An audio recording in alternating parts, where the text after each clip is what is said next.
नमस्कार, हेलो। कानून फटाफट में आपका स्वागत है। इस वीडियो में हम विल यानी वसीयत, इसकी वैलिडिटी और एग्जीक्यूशन, इसके बारे में कानून क्या है उसको समझेंगे।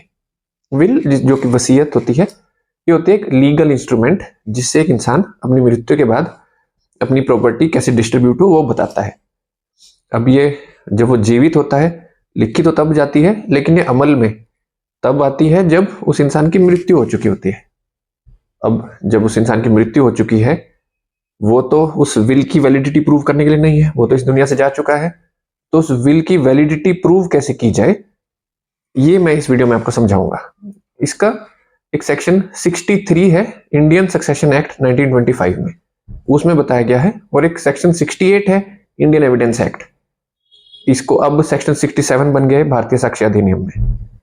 तो दो सेक्शन ध्यान कर लीजिए, सेक्शन 63 इंडियन सक्सेशन एक्ट 1925 और दूसरा सेक्शन है सेक्शन 68 इंडियन एविडेंस एक्ट। इनके आधार पर विल की वैलिडिटी या उसका एग्जीक्यूशन को अमल में लाया जाता है। अब इसमें क्या बताया गया है, एक तो इसमें बताने से पहले विल जो है वो रजिस्टर करनी जरूरी नहीं होती।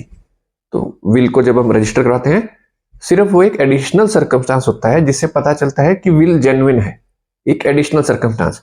ये कानून में मैंडेटरी नहीं होता, तो यानी विल को रजिस्टर करवाना मैंडेटरी नहीं होता है। हाँ, जब एक विल रजिस्टर्ड हो तो एक एडिशनल सर्कमस्टांस होता है जिससे वो विल जेन्युइन समझी जा सके। अब विल को जो टेस्टेटर होता है, टेस्टेटर जो विल लिखता है, जिसकी प्रॉपर्टी डिस्ट्रीब्यूट की जाती है, जो वसीयत लिख रहा है, उसको टेस्टेटर बोलते हैं। तो वो टेस्टेटर अपने साइन करेगा उस वसीयत पर।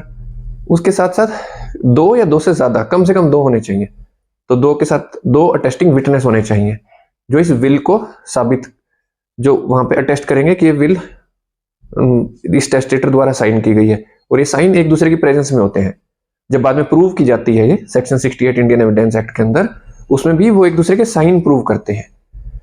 जो अटेस्टिंग विटनेस है, दो अटेस्टिंग विटनेस जरूरी होते हैं, उनमें से एक को ही कोर्ट में आकर अगर वो बताए कि वो वैलिड अच्छे से साइन किए गए हैं, जिसने टेस्टेटर था उसके भी, और जो दो अटेस्टिंग विटनेस होते हैं कि वो भी, एक अटेस्टिंग विटनेस से भी वो विल की वैलिडिटी प्रूव हो जाती है।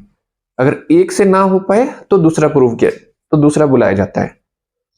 अगर डेथ हो जाए, यानी बहुत पुरानी विल है, किसी वजह से वो जो अटेस्टिंग विटनेस है उनकी भी डेथ हो जाए, फिर सेक्शन 69 है इंडियन एविडेंस एक्ट का, और अगर वो उनको ध्यान ही ना हो, रिकलेक्ट ना कर पाए, किसी और वजह से वो प्रूव ना कर पाए, तो सेक्शन 71 है इंडियन एविडेंस एक्ट का।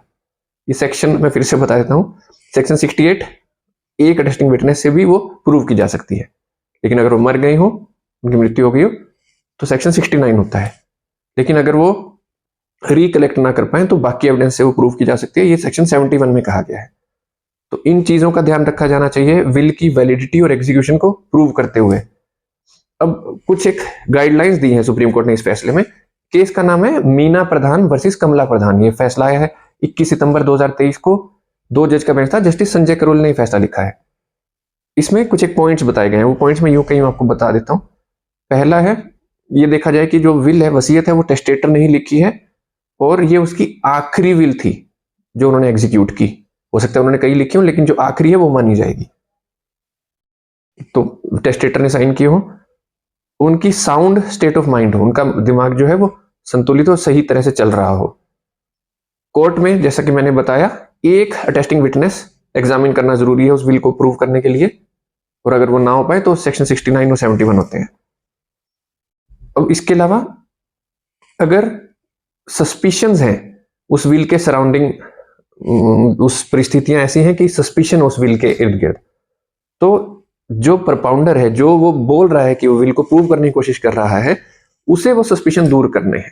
अब सस्पिशन क्या होते हैं, जैसे कि साइन जो है वो वसीयत पर वो फीबल है, वो ऐसे अलग, वो जो हिलते डुलते से सिग्नेचर है, या फिर किसी जो प्रॉपर्टी का डिस्ट्रीब्यूशन है वो बहुत ही गलत तरीके से किया गया है। गलत तरीके से मतलब बहुत ही अननेचुरल या अनजस्ट सा महसूस हो रहा है। इस तरह के कुछ सर्कमस्टांसेस हैं जो कि उस विल को सस्पिशियस सर्कमस्टांसेस बताते हैं।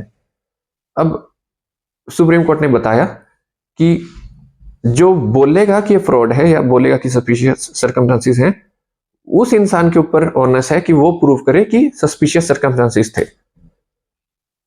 मैं ये सब बातें फिर से एक बार बता देता हूँ कि पहली बात तो कि जो वसीयत है वो अपनी मर्जी से उन्होंने बनाई हो, उनका साउंड स्टेट ऑफ माइंड हो और सस्पिशियस सर्कमस्टांसेस ना हो उस वसीयत के इर्द गिर्द। तो ये थी इस वीडियो में हमने जिसमें जाना कि विल की वैलिडिटी और उसका एग्जीक्यूशन कैसे प्रूव किया जाता है, जो कि 2 सेक्शन है, सेक्शन 63 इंडियन सक्सेशन एक्ट 1925 और सेक्शन 68 इंडियन एविडेंस एक्ट। नमस्कार, धन्यवाद।